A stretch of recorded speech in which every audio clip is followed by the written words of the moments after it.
Primeiro, seu nome, sobrenome e idade. Meu nome é Renata Oliveira Costa, tenho 34 anos de idade e trabalho atualmente como coordenadora pedagógica da Casa do Zezinho. Só aproveitando, a sua formação, você se formou onde? Em pedagogia?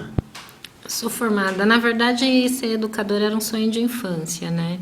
Então, desde os 7 anos de idade, eu comecei a ter essa vontade de trabalhar como educadora, e quando eu atingi os 14 anos de idade, eu passei por um processo seletivo para fazer um curso técnico em magistério, onde eu recebi uma bolsa, auxílio de um salário mínimo para me manter integralmente lá. Não contente de somente estudar integralmente, né, durante o dia, eu acabei ganhando uma outra bolsa de estudo para fazer processamento de dados à noite. E aí, depois que eu fiz o curso técnico, vi que o ensino superior seria muito bacana, porque me qualificaria ainda mais para a área da educação, tudo bom? E acabei prestando vestibular lá na USP e fiz pedagogia na Faculdade de Educação da USP durante 4 anos, né? Acreditando que a área da educação é uma área que sempre há necessidade de fazer reciclagem, você sempre tem que estar se capacitando.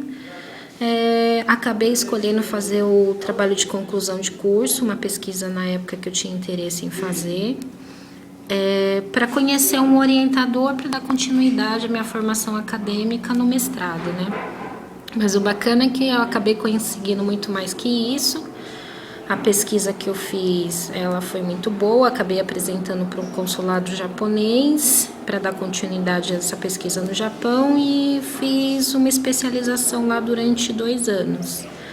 Aí retornei para o Brasil, já com grande vontade de trabalhar no terceiro setor, porque antes de ir para o Japão já estava trabalhando, né? E entrei no terceiro setor e atualmente estou na Casa do Zezinho, trabalhando com um grupo de jovens, um trabalho super bacana, porque aqui a gente sempre encontra não somente pessoas talentosas, né, que muitas vezes a sociedade não reconhece, né, porque periferia não tem talento, periferia para a maioria das pessoas tem mão de obra barata, né, mas aqui você acaba aprendendo o quanto rico culturalmente falando, a periferia, e o quanto muitas vezes a nossa percepção de mundo é pequena, né? Convido sempre muitas pessoas a conhecerem a Casa do Zezinho para aprender um pouco mais sobre a vida. Louco. Meu Deus, quanto estudo. Nessa questão que você estava tocando da periferia, no caso, como hoje incluir, como você vê assim, para instruir os jovens de hoje a lidar com o dinheiro, ter esse relacionamento com o dinheiro? Olha, falar sobre dinheiro com o jovem da periferia é um pouco complicado, né? Complicado devido ao contexto real que eles vivem, né? É o contexto, muitas vezes, de pessoas que não têm muitas referências, né? Principalmente na área profissional, do que eles querem, né? Para fazer um projeto de vida, um plano de vida onde eles possam aí iniciar através ou de um curso técnico ou até pensar faculdade. Então, quando eu digo não tem muitas referências, é dentro da própria casa mesmo, né? Então, os pais muitas vezes trabalham em serviços informais ou serviços que não são muito bem remunerados e não necessitam de uma qualificação específica. E aí o jovem se vê nessa situação, né, a própria estrutura física da favela também, a arquitetura da favela, né, que é uma arquitetura onde as casas são muito juntas, tira um pouco essa perspectiva, né, que é o olhar além do muro, olhar além da favela, né, então eles ficam um pouco pressionados. E a Casa do Zezinho é a ponte, né, a tia Dag sempre fala isso.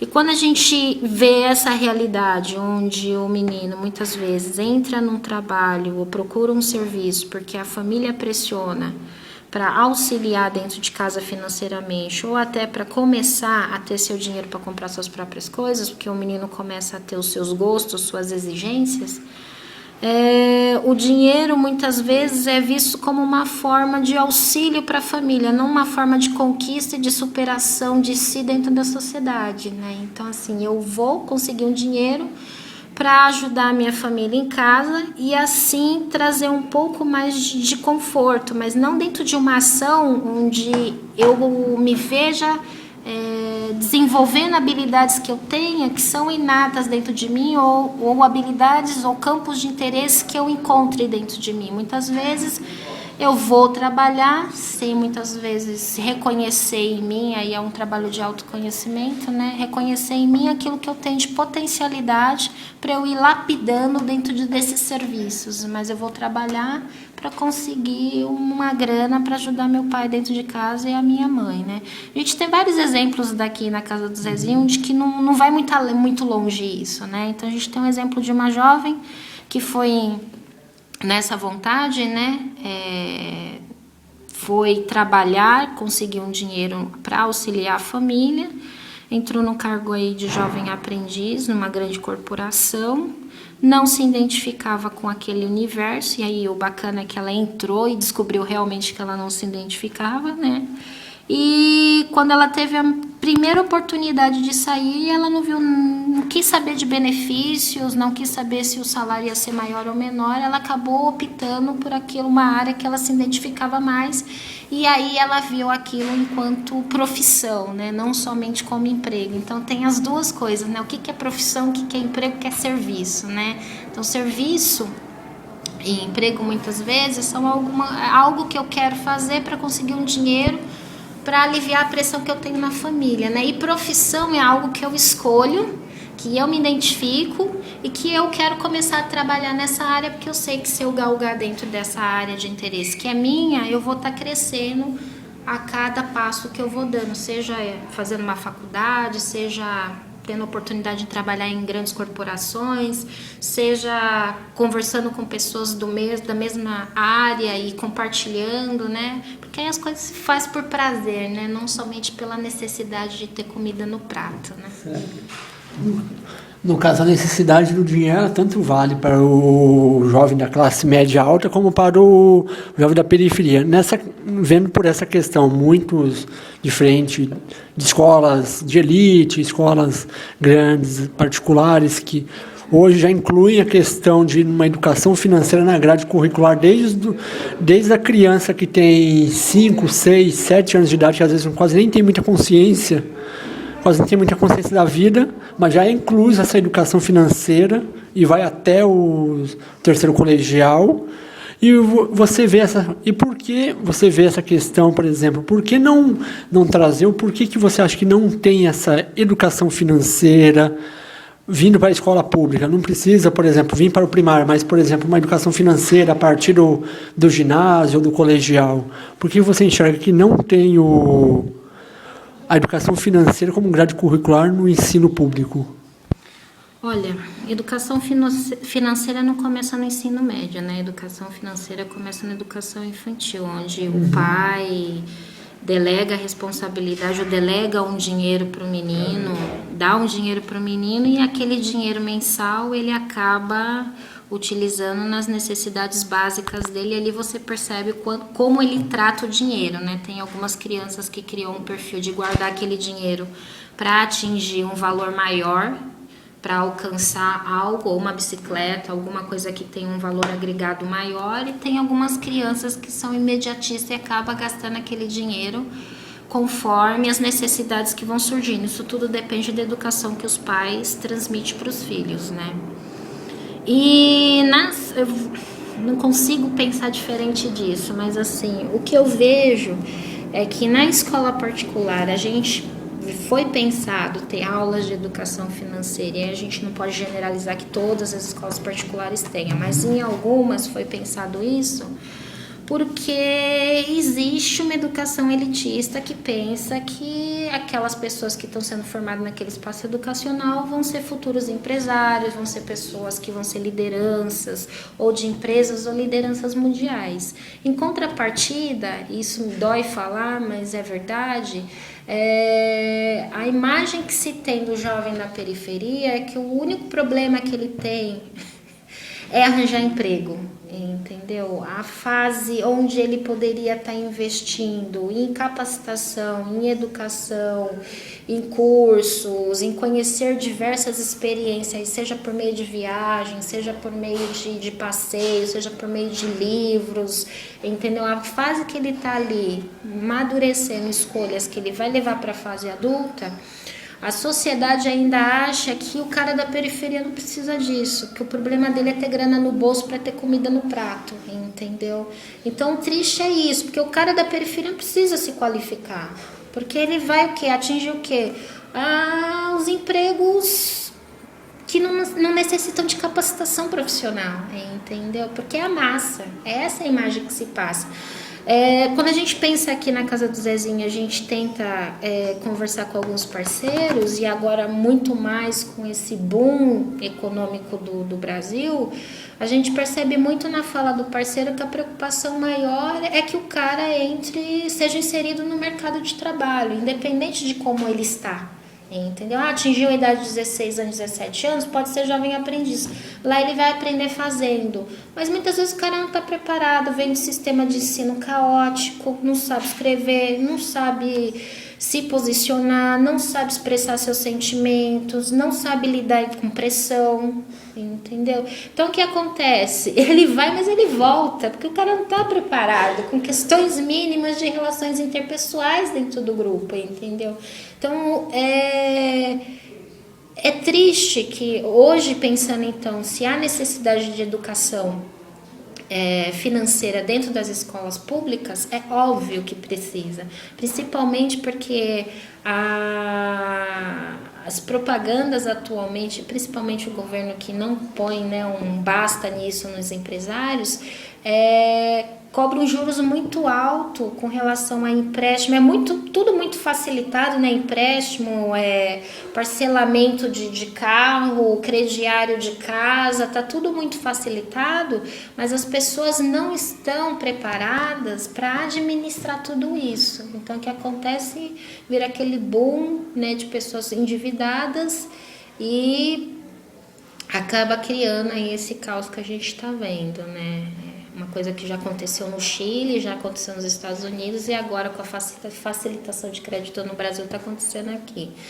E necessita sim de educação financeira, mas eu não acho que a educação financeira deveria ser uma área dentro do ensino público. Eu acho que a gente tem áreas dentro da escola que poderiam trabalhar transversalmente, entendeu? Matemática, geografia, história, que poderiam se conversar e tentar trabalhar melhor a criança, o jovem para o mundo da finança, entendeu? Não acho que deveria ser uma área específica. Mas se tiver, né, por que não abraçar?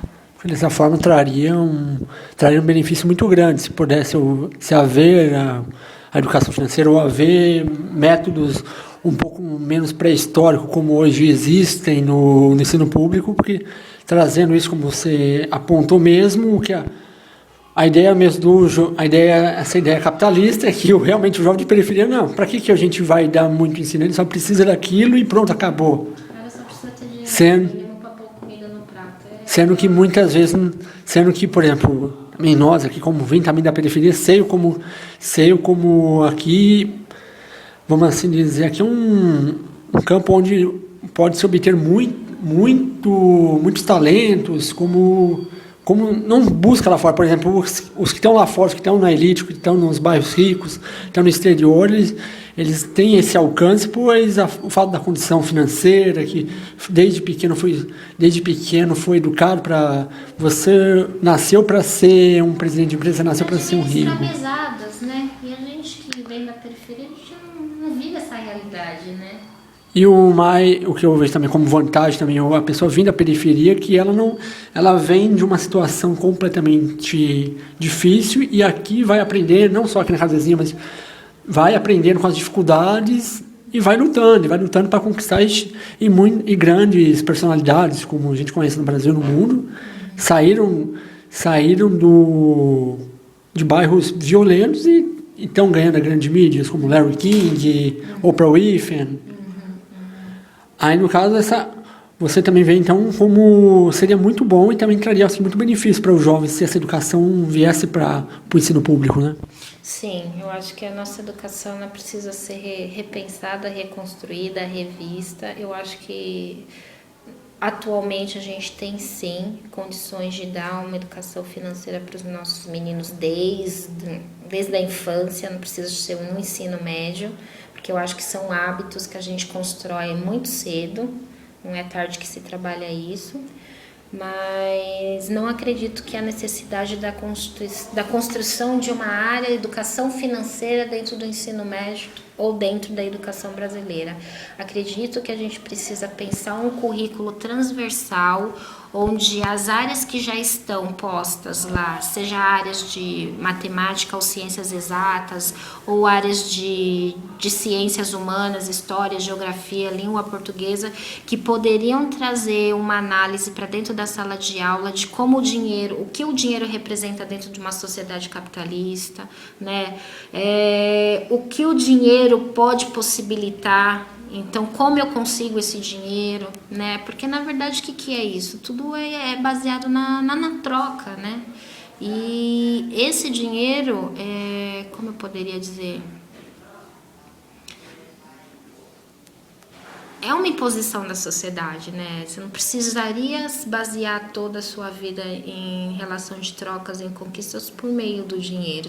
Tem comunidades que a gente conhece que faz escambo ainda, que troca, entendeu?